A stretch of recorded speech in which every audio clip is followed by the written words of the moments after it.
कम बोलना, हितकर बोलना, मृदु बोलना, सत्य बोलना और मौन रहना, ये वाणी का संयम। मौन रहो, बोलना है तो कम बोलो, सत्य बोलो, हितकर बोलो, मीठा बोलो, जिससे दूसरे को सुख प्राप्त हो। दृष्टि का संयम, नेत्र का, जो हम देखने की हमारी दृष्टि है उसका संयम। बहुत संभाल के आंख खोलनो, दृष्टि बहुत संभाल के डालनो, काहुई स्त्री के शरीर पर दृष्टि न पड़ जाए, कहीं कोई पशु पक्षी मैथुन कर रहा है उस पर दृष्टि न पड़ जाए। नेत्र झुका के रखनो, जब चले तो नेत्र झुका के चले, इतने में आसपास सब दिखाई देता है। ऐसे करना तो बहुत संभाल के करना, कहीं किसी ऐसे जीवों पर दृष्टि न पड़ जाए जो मैथुन संयोग कर रहे हैं। अगर एक बार दृष्टि चली जाए तो दोबारा दृष्टि न जाए।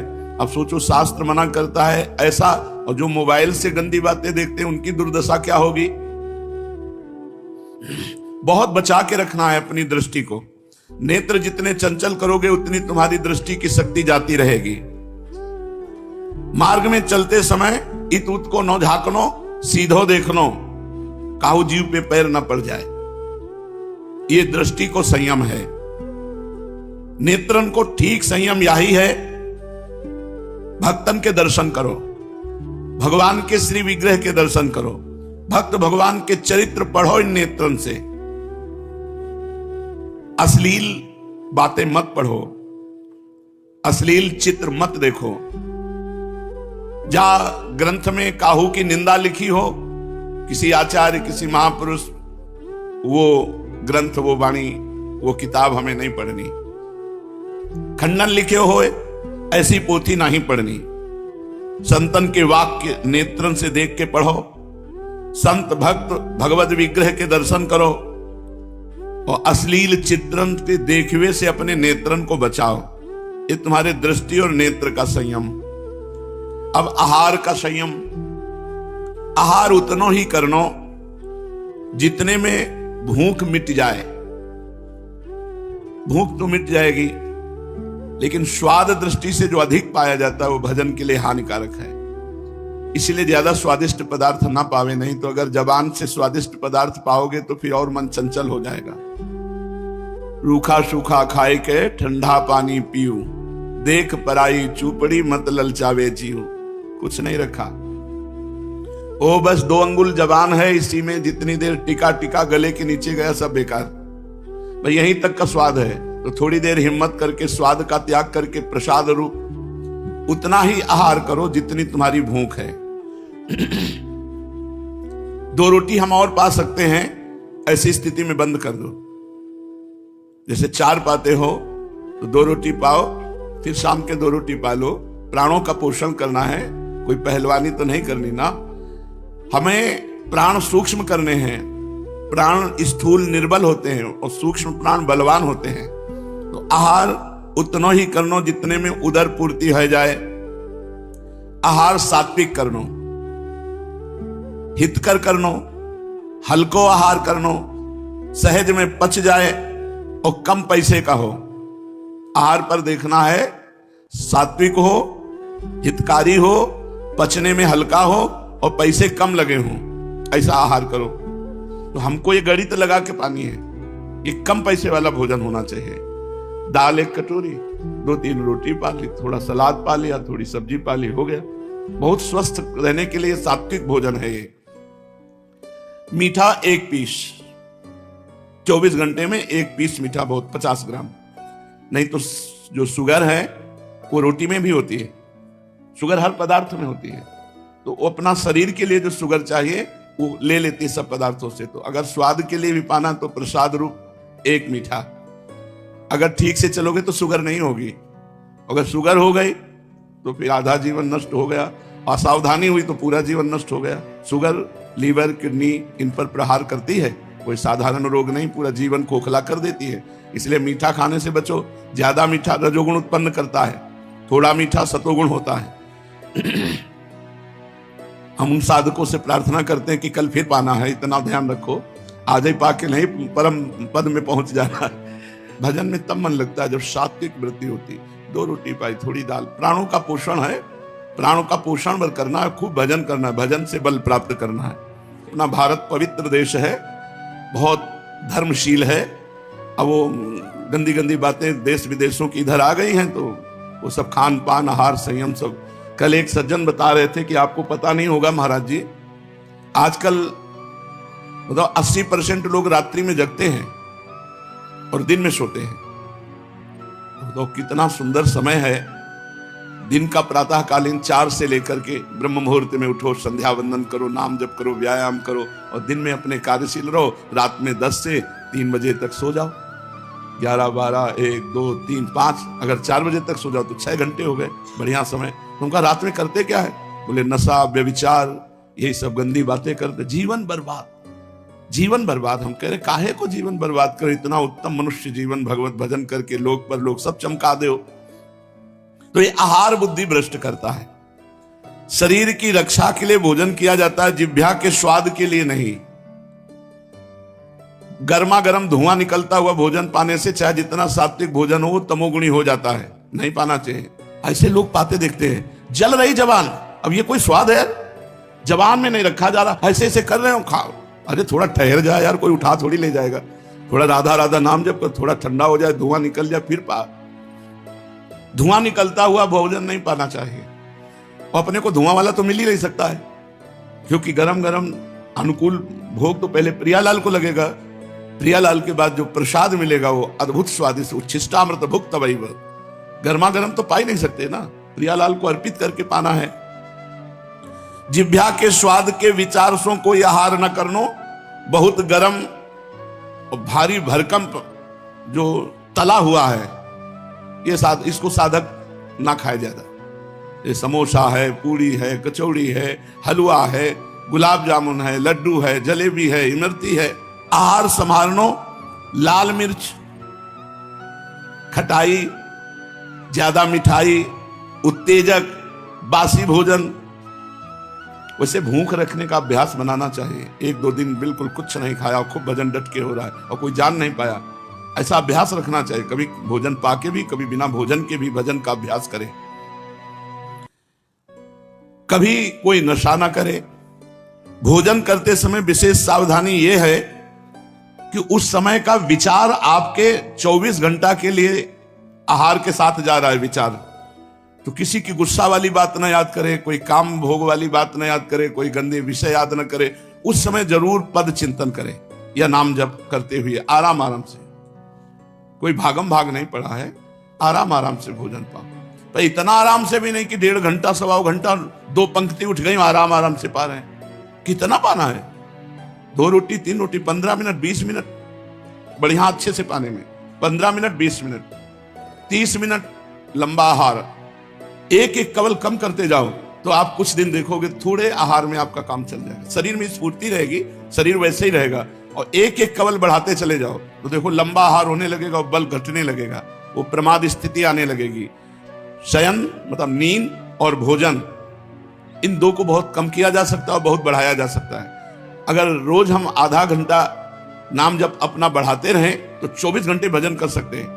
रोज हम 10-5 मिनट ज्यादा सोते रहें तो 24 घंटे सोने का अभ्यास कर सकते हैं। नहाया खाया बस फिर सो गए। और अगर आहार का अभ्यास अधिक बढ़ा लो तो 3-3 बार 4-4 बार, लोग तो 2-2 घंटे में पाते हैं। आहार के लिए नियम है 1 बार 24 घंटे में या 2 बार। ये 14 बार पाना साधक का लक्षण नहीं है। जब जो आया तो मुंह चल रहा है देख रहे हैं। सदैव पवित्र विचार करते हुए, नाम जप करते हुए भोजन पावें। भोजन के समय काहू सो क्रोध न करें, ऐसे करिबो सो भोजन को रस बनिवे की अपेक्षा भोजन विष हो जाए। शरीर में नाना प्रकार की विकृति पैदा करे, साथ ही आसो भाव और रक्त दोनों दूषित हो जाएं। तो भोजन करते समय कभी किसी से क्रोध न करें। कबहू श्री भगवत असमर्पित आहार ग्रहण न करें। जो भगवान को भोग ना लगाया गया वो कभी अलग से ना पावे, जो भगवान को भोग लगा वही प्रसाद पावे। और बड़ी महिमा है ये निष्ठा रखने की। एक अंगद जी नाम के महाभागवत हुए हैं। वैसे वो स्वभाव से तो पहले नास्तिक प्रवृत्ति के थे। उनकी जो पत्नी थी वो बड़ी भागवत थी और संतों की सेवा उनके मायके में होती रहती थी और सदगुरु का वर्ण वो किए हुए थी। और जब अंगद जी के साथ ब्याह हुआ तो ये राजा के चाचा थे, पूरा राज वैभव था, पर किसी संत का वहां दर्शन भी नहीं कर सकते, किसी का आना जाना नहीं, कोई भगवत चर्चा नहीं, कोई सत्संग नहीं। तो जो रानी थी वो बहुत व्याकुल हो गई कि हमें तो रोज संतों का उच्छिष्ट घर में मिलता था, सदगुरुदेव भगवान के प्रायः दर्शन होते रहते थे, यहाँ तो बिल्कुल भक्ति संबंधी कोई भी लक्षण नहीं। पर अंगद जी की एक महिमा वाली बात बन गई। अपनी पत्नी को भगवत भक्त जानकर बहुत श्रद्धा करते थे, विरोध नहीं करते थे पत्नी का, पर कोई भी भक्ति का आचरण उनमें नहीं था और ना किसी संत महात्मा के प्रति उनकी कोई श्रद्धा थी, ना वो भगवान की कोई आराधना करते थे।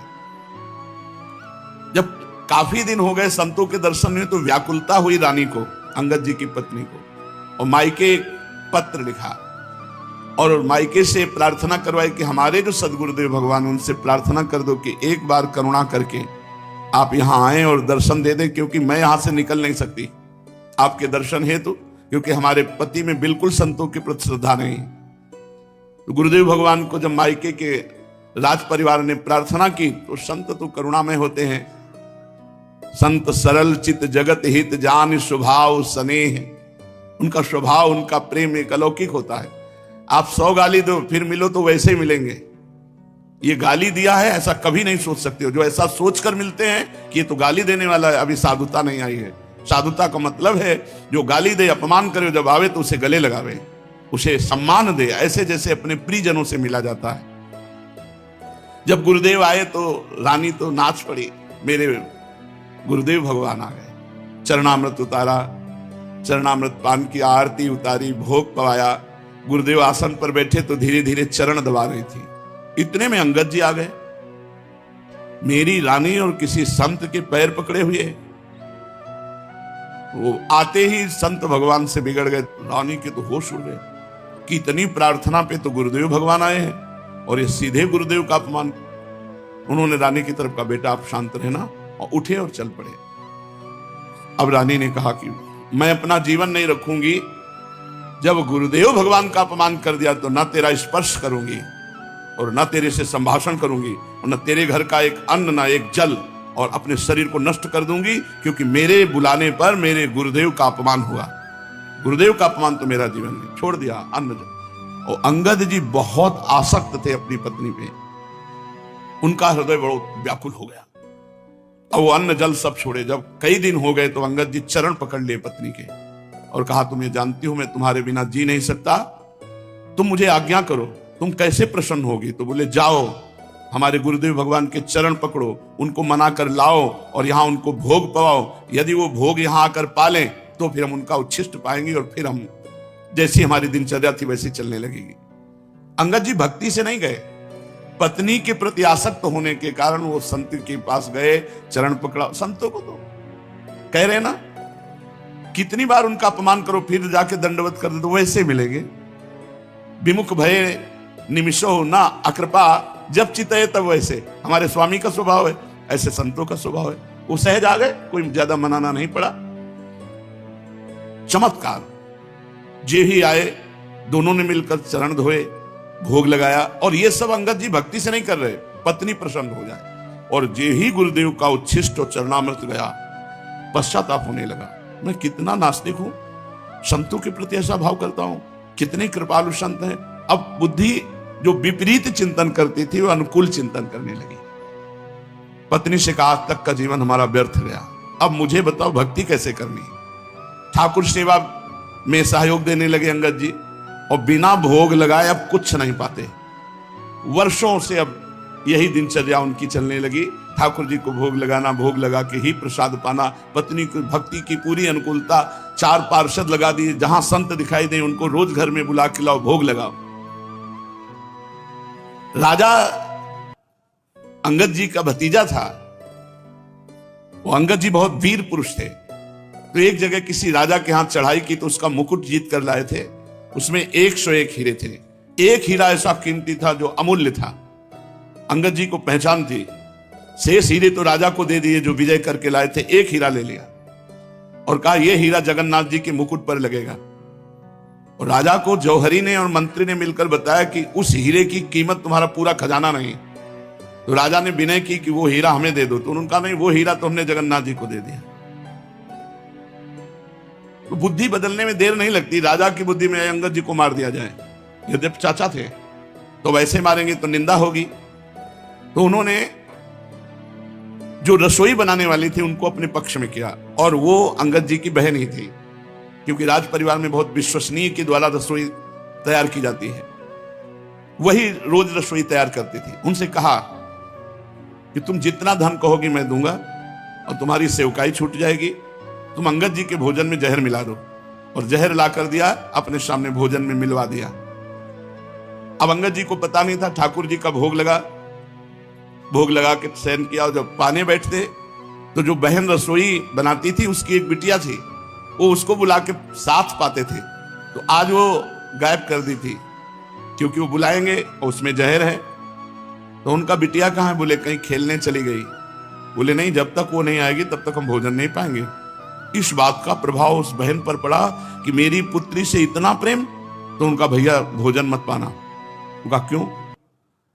उनका राजा ने मुझे प्रेरित करके प्रलोभित कर दिया, मेरी बुद्धि भ्रष्ट हो गई, इसमें मैंने जहर मिला दिया है आपके लिए।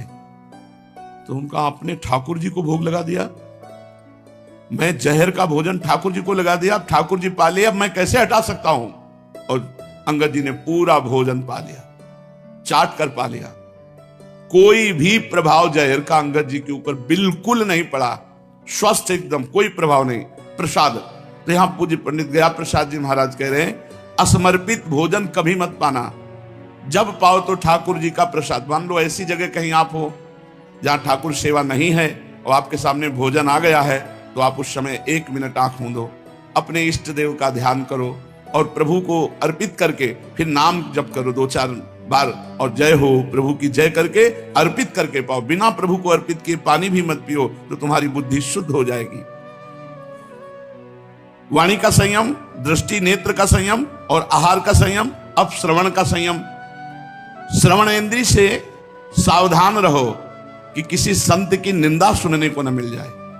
अगर कहीं संत भक्त भगवान की निंदा हो रही है तो ये सिद्धांत है, कान में अंगुली कस के ठास लो, आवाज सुनाई ना दे, और आप उच्च स्वर से नाम बोलो, राधा राधा राधा राधा राधा, और वहां से चल दो। ऐसा ही करना चाहिए, नहीं तो पर निंदा के कहते आवत नहीं कछु हाथ, मूरख पर्वत पाप को ले चल अपने साथ। तो पराई निंदा नहीं सुननी चाहिए, संत भक्तों की निंदा नहीं सुननी चाहिए, भगवान की किसी भी रूप की निंदा नहीं सुननी चाहिए। संत शंभु श्री पद अपवादा, जहां संतों का, भगवान शंकर का, भगवान श्री हरि का कहीं निंदा हो रही हो तो वहां मर्यादा है कि कान में अंगुली डालो, उस सभा का त्याग कर दो या उसका विरोध करके उसकी जबान बंद कर दो। तो श्रवणेंद्रिय से कभी किसी की निंदा ना सुने, भगवान के पावन चरित्रों को सुने, भक्त चरित्रों को सुने, काहू की प्रशंसा होती हो तो सुने, पर काहू की निंदा नहीं सुननी, अश्लील गाने नहीं सुनने, अश्लील बातें नहीं सुननी, और अपनी प्रशंसा नहीं सुननी। जब कोई तुम्हारे सामने तुम्हारी प्रशंसा करने लगे तो राधा राधा राधा, बंद करो, काहे कोई बात करते हो, तुम हम कितने नीच है तुमको क्या पता, केवल तुम बाहरी बातें देख रहे हो। ऐसे कह के अपने आप को बचा लेना चाहिए। यदि सामने वाला प्रशंसा कर रहा है और आप खुशी खुशी सुन रहे तो आपके पुण्य नष्ट हो रहे हैं, आपका भगवत मार्ग बाधित हो रहा है। जो पाप लगे है पर निंदा करवे में, वही पाप लगे है अपनी प्रशंसा करवे में। जो पाप लगे है पर निंदा करवे में, वही पाप लगे है अपने मुख से अपनी प्रशंसा करवे में, अपनी प्रशंसा सुनवे में। इसलिए ना अपनी प्रशंसा करे और ना अपनी प्रशंसा सुने। अनावश्यक बातन के सुनवे से अपने कान को बचावे और अंदर ही अंदर भगवान नाम उच्चारण करे, उसी को सुने। ये श्रवणेंद्रिय को संयम भयो। मन में विषय संबंधी संकल्प ना उठन पावे। मन का काम है संकल्प बनाना भोगों का, ऐसे से ऐसा किया जाए, अब ऐसे से ऐसा किया जाए। मन में विषय संबंधी संकल्प ना उठन पावे, काहू को अनिष्ट चिंतन ना होन पावे। जब जब मन में अनुचित गलत संकल्प उठवे लगे, तब तक भगवान का स्मरण जोर जोर से शुरू कर दो, राधा राधा राधा। उस समय मौन मत रहो, नहीं तो मन घसीट लेगा आपको। भगवान की बड़ी कृपा है, श्री प्राणनाथ ठाकुर जी हमारे ऊपर बड़ी कृपा किए हैं। मैं ऐसी गंदी बात कैसे सोच सकता हूं। मुंह को मनुष्य जन्म दियो, विद्या अध्ययन करायो, उत्तम संग दियो। अब हमें चाहिए कि सदैव सावधान होए के उनको भजन करें, अच्छी बातें सोचे, गंदी बातें, गंदा चिंतन, गंदा संकल्प उठन ही ना पावे। ये भावना उचित ना है जो बैठे बैठे गंदी बातें सोचते हैं। अतः प्रेम प्राप्ति के ताई काहू शास्त्र में और काहू संत में प्रगाढ़ श्रद्धा कर लेनी चाहिए। किसी एक संत में आदर्श भावना करके पूरा का पूरा समर्पण कर दो। किसी एक ग्रंथ को, किसी एक संत को, किसी एक पंथ को, किसी एक मंत्र को, किसी एक कंत को, तो वो सांगो पांग उपासना कही जाए। शीघ्र से शीघ्र काहू संत में प्रगाढ़ श्रद्धा कर लेनो। प्रगाढ़ श्रद्धा, उनकी आज्ञा के विरुद्ध हम नहीं चलेंगे। श्रद्धा ही साधक को साधु बनावे है, श्रद्धा ही साधक को सुदृढ़ साधक बनावे है। श्रद्धावान साधक को चाहिए कि श्री सद्गुरुदेव भगवान में साधारण मनुष्य बुद्धि न करे। श्री सद्गुरुदेव और भगवान अभेद मानो गयो, गुरु गोविंद न भेद कराई। ये दृढ़ भाव बन जाए कि मेरे कारण जो निराकार ब्रह्म है वो गुरुदेव के रूप में साकार आए हैं। यदि विचार करके देखो जाए तो ज्ञान वैराग्य एवं प्रेम देवहु श्रद्धा के ही फल है। श्रद्धा जितनी आवश्यक है उतनी ही दुर्लभ है। अगर श्रद्धा आ गई है तो संभालो, बहुत बड़ा धन है। गुरु के प्रति श्रद्धा, भगवान के प्रति श्रद्धा, ये शिथिल ना बनन पावे। श्रद्धा को दिन व दिन सुदृढ़ बनाते रहना ही तो साधना है। स्वभाव में कठोरता न छू जाए, तब प्रेमदेव प्रकट हुए। प्रेमदेव अत्यंत मृदु हैं, अतएव इनके निवास स्थान हृदय को अत्यंत कोमल बनानो है, सरल बनावे, सत्यता से परिपूर्ण बनावे, कोई विकार हृदय में रहन ही न पावे। यह माने है कि ये काम जीव के ताए सुगम नहीं है, तथापि ये परम आवश्यक है। प्रेम प्राप्ति के इच्छुक को हृदय अति निर्मल एवं सरल बनानो ही परोगो। उपाय केवल एक ही है, गुरुदेव में श्रद्धा, दृढ़ श्रद्धा। गुरुदेव में पूरी तत्परता के साथ, लगन के साथ उनकी आज्ञा पालन की वृत्ति, जो गुरुदेव कहें वही करना। यदि काहू साधक ने श्रद्धा दृढ़ बनाए लई तो आगे की समस्त उपलब्धियां सरल हो जाएंगी। साची श्रद्धा होए बे पे अपने विचार बंद हो जाए हैं, केवल शास्त्र और संत आज्ञा में जीवन रह जाए, तब पाप बन ही न सके। कारण स्पष्ट है, जो करेगो शास्त्र और संत की आज्ञा से करेगो वही को उत्थान ही उत्थान है। तो वाणी का संयम, दृष्टि नेत्र का संयम, आहार का संयम, मन का संयम, ये संयम रखते हुए सदगुरुदेव में अपार श्रद्धा, निरंतर नाम जप, श्रवणेन्द्रिय का संयम, कुछ इधर उधर की बातें न सुनना, तो हमारे हृदय में प्रेम प्रकाशित हो जाएगा। श्रीमद् भागवत महापुराण। भगवान श्री कृष्णचंद्र जी उद्धव जी को उपदेश करते हैं। उद्धव जी ने बहुत से प्रश्न किए थे। संयम किसे कहते हैं, यम किसे कहते हैं, नियम किसे कहते हैं, सम किसे कहते हैं, दम किसे कहते हैं, धैर्य किसे कहते हैं, तितिक्षा किसे कहते हैं, बहुत से प्रश्न कल किए थे। भगवान श्री कृष्णचंद्र जी उसका उत्तर देते हैं। बहुत ध्यान से सुनो। बुद्धि का भगवान श्री कृष्णचंद्र जी कह रहे हैं, मुझ में लग जाना शम है। जब बुद्धि भगवान में लग गई तो सम रूपी सद्गुण आप में आ गया। इंद्रियों का संयमन होना, इंद्रियों को जीत लेना, ये दम कहते हैं। दम, तुम में दम है तो जीत के दिखाओ इंद्रियों को, इसे दम कहते हैं। बुद्धि का भगवान में लग जाना शम कहते हैं। इंद्रियों का जो संयम है, इंद्रिय विजेता जो है, वही दम है। और न्याय से प्राप्त दुख के सहने का नाम तितिक्षा है। हम अपनी दिनचर्या में जो दुख भोगते हैं, ये तपस्या है। सर्दी, गर्मी, बरसात, अपनी दिनचर्या में ठीक समय नहा धोकर तैयार होकर सत्संग में आना, दर्शन करना, सत्संग सुनना, भूख प्यास, बैठना उठना, लघु शंका, शौच, सबका संयमन हो रहा है, यही तपस्या है। तो न्याय से प्राप्त दुख के सहने का नाम तितिक्षा है। जिह्वा और जनेन्द्रिय पर विजय प्राप्त करना धैर्य है। रसेंद्रिय और जनेन्द्रिय पर जो विजय प्राप्त कर लिया वही धैर्यवान कहा जाता है। सबसे बड़ा दान क्या है? किसी से द्रोह ना करना, किसी से दुश्मनी ना करना, सबको अभय दान देना सबसे बड़ा दान है। सबसे बड़ी तपस्या क्या है? कामनाओं का त्याग करना ही सबसे बड़ी तपस्या है। जिसके हृदय में कोई कामना नहीं वो महान तपस्वी है। वीर पुरुष किसे कहते हैं? वीर पुरुष उसे कहते हैं जो अपनी वासनाओं को रौंद डाले, किसी वासना से प्रेरित होकर कर्म ना करे, अपनी वासनाओं को ही नष्ट कर दे। जो वासनाओं पर विजय प्राप्त करता है वही सूरवीर कहा जाता है। सत्य किसे कहते हैं? सर्वत्र सम स्वरूप सत्य स्वरूप परमात्मा का अनुभव होना ही सत्य का अनुभव होना है। रीत किसे कहते हैं? सत्य और मधुर भाषण को रीत कहा गया है। महात्माओं ने सत्य और मधुर भाषण को रीत कहा है। पवित्रता किसे कहते हैं? किसी भी कर्म में आसक्त ना होना उसे पवित्रता कहते हैं। नहाना धोना नहीं, ये तो एक बाहरी दिनचर्या है। पवित्रता किसी भी कर्म में आसक्ति नहीं है। किसी वस्तु, व्यक्ति, स्थान, किसी कामना, भोग, किसी में अनासक्त पुरुष परम पवित्र है, वो नहाए या न नहाए। सन्यास किसे कहते हैं? कामनाओं के त्याग का ही नाम सच्चा सन्यास है। कोई कामना जिसके हृदय में नहीं वो सच्चा सन्यासी है, चाहे पैंट शर्ट में ही क्यों ना हो। जिसके अंदर कोई कामना नहीं है वही सच्चा सन्यासी है। सबसे बड़ा धनी कौन है? जो धर्म का संचय करता है वो अभीष्ट धनवान है। जो धर्मात्मा पुरुष है वही धनवान है। जिसके जीवन में धर्म है वही महान है। अगर धर्म नहीं है तो वो धनवान नहीं है। धर्म के द्वारा जो महिमा विकासित होती है, प्रकाशित होती है, उसी को कहते हैं संपत्ति। तो संपत्तिवान कौन? धर्मात्मा पुरुष। सबसे बड़ी यज्ञ क्या है?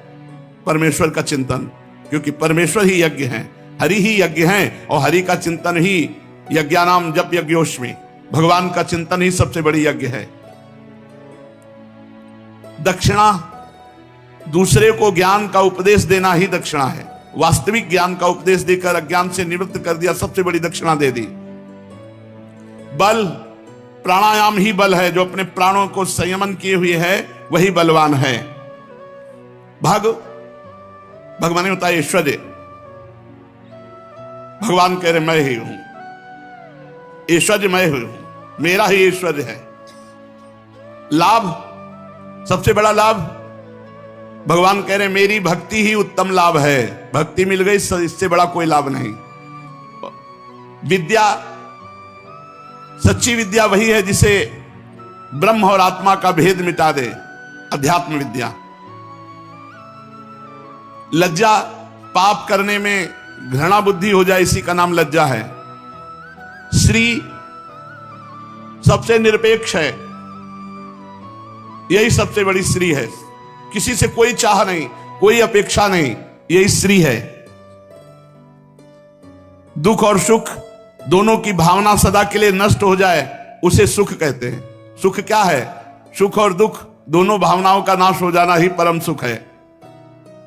दुख, विषय भोग की इच्छा रखना ही दुख है। बंधन और मोक्ष को जो तत्व से जानता है वही पंडित है। पंडित कौन? जो बंधन और मोक्ष के तत्व को जानता है। मूर्खता, सबसे बड़ा मूर्ख कौन? जो शरीर को मैं मानता है, जो इस शरीर को मैं मानता हूं, सबसे बड़ा मूर्ख। सुमार्ग किसे कहते हैं? जो संसार की ओर से निवृत्त करके भगवान की ओर चला दे और भगवान की प्राप्ति करा दे, उसे सुमार्ग कहते हैं। कुमार्ग किसे कहते हैं? चित्त की बहिर्मुखता का नाम कुमार्ग है। जो चित्त भोगों की तरफ भाग रहा है यही कुमार्ग है। जो चित्त भगवान की तरफ जा रहा है यही सुमार्ग है। स्वर्ग का सुख क्या है? सतोगुण। सतोगुण जितना बढ़ेगा मानो स्वर्ग के सुख को भोग रहे हो। नरक का दुख क्या है? तमोगुण। जितना तमोगुण बढ़ेगा उतना नरक की दुख भोग रहे हो। सच्चा भाई बंधु कौन है? गुरुदेव। गुरु कौन है? मैं। भगवान ही गुरु हैं और सच्चे भाई बंधु रिश्ते नातेदार हमारे गुरुदेव हैं। सच्चा घर क्या है? ये शरीर। सच्चा धनी कौन है? जो भगवान नाम जप से धनवान है। खूब सद्गुणों का संचय करके भगवान नाम जप करता है वही सच्चा धनी है। जिसके पास नाम रूपी खजाना है वही सच्चा धनी है। दरिद्र कौन है? जिसे ज्ञान का अभाव है। ज्ञान का अभाव है वही दरिद्र है, क्योंकि अज्ञानी ये चाहिए, ये चाहिए, ये चाहिए। चित्त में असंतोष है, अभाव का, ये मिल जाए, ये मिल जाए, उसे दरिद्र कहते, चाहे अरबपति क्यों ना हो। जो जितेंद्री नहीं है वही कृपण है। जो समर्थ है, स्वतंत्र है, उसी का नाम ईश्वर है। जिसकी चित्तवृत्ति विषयों में आसक्त नहीं है, जो विषयों में आसक्त है वही असमर्थ है। प्यारे उद्धव, तुमने जितने प्रश्न पूछे थे उनका उत्तर मैंने दे दिया। इन उत्तर को समझ लेना मोक्ष मार्ग के लिए सहायक है। मैं तुम्हें गुण और दोषों का लक्षण अलग अलग कहां तक बताऊं? सबका सारांश इतने में ही समझ लो कि गुण और दोषों पर दृष्टि जाना ही सबसे बड़ा दोष है। गुण दोषों पर दृष्टि न जाकर अपने शांत निसंकल्प स्वरूप में स्थित रहे, वही सबसे बड़ा गुण है। उद्धव जी ने कहा, कमल नयन श्री कृष्ण, आप सर्वशक्तिमान हैं, आपकी आज्ञा ही वेद है। उसमें कुछ कर्मों के करने की विधि और कुछ करने के निषेध हैं। ये विधि निषेध कर्मों के गुण और दोष की परीक्षा करके ही होती है। वर्णाश्रम भेद, प्रतिलोम, अनुलोम रूप वर्ण संकर, कर्मों के उपयुक्त अनुपयुक्त द्रव्य, देश, आयु, काल तथा स्वर्ग नरक के भेदों का बोध भी वेदों से ही होता है। इसमें संदेह नहीं कि आपकी वाणी ही वेद है, परंतु उसमें विधि निषेध ही तो भरा पड़ा है। यदि उसमें गुण और दोष में भेद करने वाली दृष्टि ना हो तो प्राणियों का कल्याण करने में समर्थ ही कैसे हो? हे सर्वशक्तिमान परमेश्वर, आपकी वाणी वेद ही पितर, देवता और मनुष्यों के लिए श्रेष्ठ मार्गदर्शन का काम करती है, क्योंकि उसी के द्वारा स्वर्ग मोक्ष आदि अदृष्ट वस्तुओं का बोध होता है। और इस लोक में भी किसका कौन सा साध्य है और क्या साधन है, इसका निर्णय भी वेद से ही होता है। प्रभु, इसमें संदेह नहीं कि गुण और दोषों में भेद दृष्टि आपकी वाणी वेद के ही अनुसार है, किसी की अपनी कल्पना नहीं है। परंतु प्रश्न तो यह है कि आपकी वाणी ही भेद का निषेध करती है और भेद प्रतिपादन भी करती है। तो यह विरोध देखकर मुझे भ्रम हो रहा है कि एक जगह विधि निषेध करेगी और एक जगह पूरा निषेध कर देगी। त्रैगुण्य विषया वेदा निस्त्रैगुण्य भवार्जुन। तो आपकी ही वाणी से प्रतिपादन हो रहा है, आपकी वाणी उसका निषेध कर रही है, ये देखकर मुझे भ्रम हो रहा है। आप कृपा करके मेरा यह भ्रम मिटा दीजिए। भगवान श्री कृष्ण ने कहा, प्रिय उद्धव, मैंने ही वेदों में एवं अन्यत्र भी मनुष्यों का कल्याण करने के लिए अधिकार भेद से 3 प्रकार के योगों का उपदेश किया है। एक है ज्ञान योग, एक है कर्म योग और एक है भक्ति योग। मनुष्य के परम कल्याण के लिए इन 3 के अतिरिक्त और कोई उपाय नहीं है। भगवान कह रहे हैं ज्ञान योग, कर्म योग और भक्ति योग। उद्धव जी, जो लोग कर्मों तथा उनके फलों से विरक्त हो गए हैं, उनका त्याग कर चुके हैं, वे ज्ञान योग के अधिकारी हैं। ज्ञान का अधिकारी कौन है? जो लोग कर्मों से और कर्मों के फलों से विरक्त हो गए हैं, उनका त्याग कर चुके हैं, वे ज्ञान योग के अधिकारी हैं। भगवान बोल रहे हैं। इसके विपरीत जिनके चित्त में कर्मों और उनके फलों से वैराग्य नहीं हुआ है और उसमें दुख बुद्धि नहीं हुई, वे सकाम व्यक्ति कर्मयोग के अधिकारी हैं। जो पुरुष ना तो अत्यंत विरक्त है और ना अत्यंत आसक्त ही, तथा किसी पूर्व जन्म के शुभ कर्म से सौभाग्यवश मेरी लीला कथा आदि में उसकी श्रद्धा हो गई है, वो भक्ति योग का अधिकारी है। भक्ति योग के द्वारा ही सिद्धि मिल सकती है। कर्म के संबंध में जितने भी विधि निषेध हैं, उनके अनुसार तभी तक कर्म करना चाहिए जब तक कर्म में जगत और उससे प्राप्त होने वाले स्वर्ग आदि सुखों से वैराग्य न हो जाए, अथवा जब तक मेरी लीला कथा के श्रवण कीर्तन आदि में श्रद्धा न हो जाए। उद्धव, इस प्रकार अपने वर्ण और आश्रम के अनुकूल धर्म में स्थित रहकर यज्ञों के द्वारा बिना किसी आशा और कामना की मेरी आराधना करता रहे और निषिद्ध कर्मों से दूर रहकर केवल विहित कर्मों का ही आचरण करे, तो उसे स्वर्ग या नरक में नहीं जाना पड़ता, वो मेरे को प्राप्त होता है। अपने धर्म में निष्ठा रखने वाला पुरुष इस शरीर में रहते रहते ही निषिद्ध कर्मों का, गंदे कर्मों का परित्याग कर देता है और रागादि मलों से मुक्त पवित्र हो जाता है। इसी से अनायासी उसे आत्म साक्षात्कार रूप विशुद्ध तत्व ज्ञान दृढ़चित्त होने पर मेरी भक्ति प्राप्त होती है। ये विधि निषेध रूप कर्म का अधिकारी मनुष्य शरीर बहुत ही दुर्लभ है। स्वर्ग और नरक दोनों ही लोकों में रहने वाले जीव इस मनुष्य शरीर की अभिलाषा करते रहते हैं, क्योंकि इसी शरीर में अंतःकरण की शुद्धि होने पर ज्ञान अथवा भक्ति की प्राप्ति हो सकती है। स्वर्ग अथवा नरक का भोग प्रधान शरीर किसी भी साधन के उपयुक्त नहीं है। स्वर्ग में जो देव शरीर है वो साधना नहीं कर सकता, नरक में जो यातना शरीर है वो साधना नहीं कर सकता। इसीलिए बुद्धिमान पुरुष को ना स्वर्ग की अभिलाषा करनी चाहिए और ना नरक की, और तो क्या इस मनुष्य शरीर की भी कामना नहीं करनी चाहिए, क्योंकि किसी भी शरीर में गुण बुद्धि और अभिमान ना हो जाए, बहुत सावधान रहे, तभी वो अपने वास्तविक स्वरूप की प्राप्ति के साधन में प्रमाद रहित होकर लगेगा, नहीं तो प्रमाद हो जाएगा। यद्यपि ये मनुष्य शरीर बड़ा दुर्लभ है, फिर भी मृत्युग्रस्त है, कभी भी मर सकता है। और इस मनुष्य शरीर के द्वारा परमार्थ की सत्य वस्तु की प्राप्ति हो सकती है। बुद्धिमान पुरुष को चाहिए कि यह बात जानकर मृत्यु होने के पहले ही सावधान होकर ऐसी साधना कर ले कि जिससे भगवत प्राप्ति हो जाए, जन्म मृत्यु के चक्कर से सदा के लिए छूट जाए, मुक्त हो जाए। देखो उद्धव, ये शरीर एक वृक्ष है, इसमें घोंसला बनाकर जीव रूपी पक्षी निवास करता है। इसे यमराज के दूत प्रतिक्षण काट रहे हैं। जैसे पक्षी कटते हुए वृक्ष को छोड़कर उड़ जाता है, वैसे ही अनासक्त जीव भी इस शरीर को छोड़कर मोक्ष का भागी बन जाता है। परंतु जो आसक्त जीव है वो दुख पर दुख भोगता रहता है। प्रिय उद्धव, ये दिन और रात क्षण क्षण में मनुष्य शरीर की आयु को क्षीण कर रहे हैं। ये जानकर जो भय से कांप उठता है, वह व्यक्ति इसमें आसक्ति छोड़कर परम तत्व का ज्ञान प्राप्त कर लेता है और फिर इसके जीवन मरण से निरपेक्ष होकर अपनी आत्मा में शांत हो जाता है। हे उद्धव, ये मनुष्य शरीर समस्त शुभ फलों की प्राप्ति का मूल है। अत्यंत दुर्लभ होने पर भी ये भगवान की कृपा से मिल गया है। इस संसार सागर से पार जाने के लिए मनुष्य शरीर अत्यंत आवश्यक है। ये एक सुदृढ़ नौका है। यदि मेरी शरण में हो जाए और गुरुदेव इसके खवैया बन जाएं, तो बहुत जल्दी भव समुद्र से पार हो जाए। स्मरण मात्र ही मैं अनुकूल वायु रूप में इसे लक्ष्य की ओर बढ़ाने लगता हूं। इस मनुष्य शरीर में इतनी सुविधा है कि शरीर के द्वारा संसार सागर से पार नहीं हो जाता तो वो आत्महत्यारा कहा जाता है, अधापतन कर रहा है। इस मनुष्य शरीर में इतनी सुविधा है कि आप भगवत प्राप्ति कर सकते हो। यदि भगवत प्राप्ति नहीं किया तो आत्म को हनन करने वाले की जो दुर्गति होती है वही आपको होगी।